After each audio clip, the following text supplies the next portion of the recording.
World War I, World War II, Afghanistan, more than one generation of Ukrainians had to change their cozy houses to dugouts and take up arms. Now history repeats itself.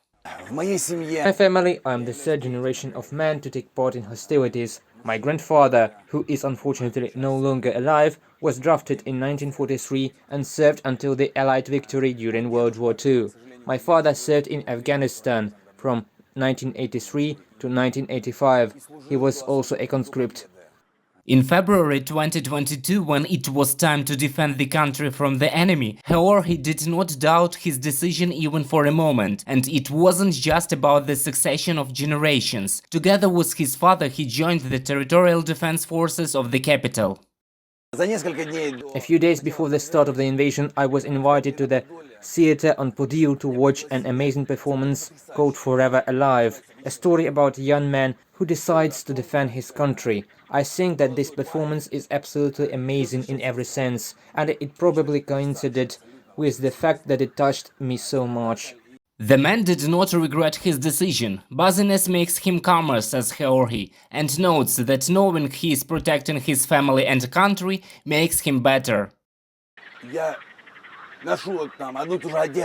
I wear the same clothes for 45 days. I stopped using my calendar, which was completely packed. Something else is important, and you care more about your weapon than your cell phone, which is no longer the most important tool in life.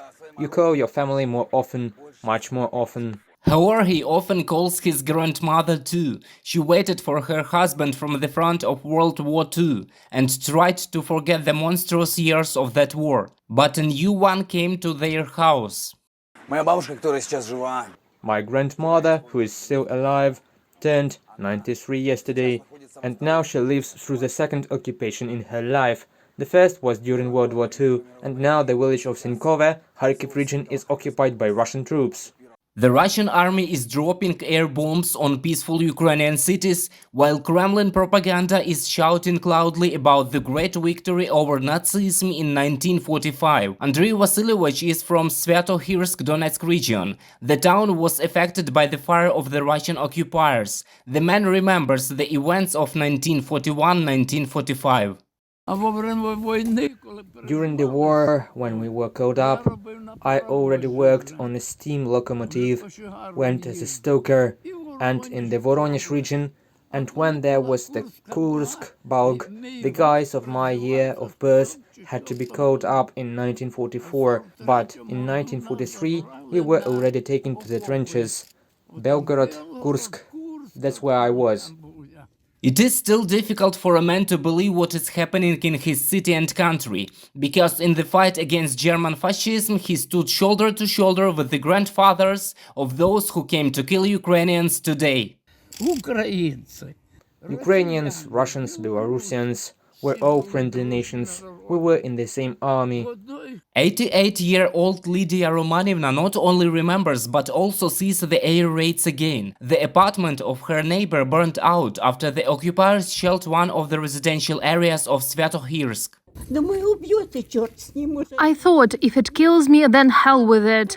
And then you burn alive. The apartment next door is on fire, but I can't get out. They shoot in the evening, in the afternoon, in the morning, at the beginning of the day. They shoot in the evening. And now I go out here and sit. Georgi, Andriy, Lydia and millions of other Ukrainians dream of one thing – to expel the Russian invaders from their native Ukraine as soon as possible and interrupt the dramatic succession of generations. Reported by Roman Smoler, Valeria Nikipelova, UATV News.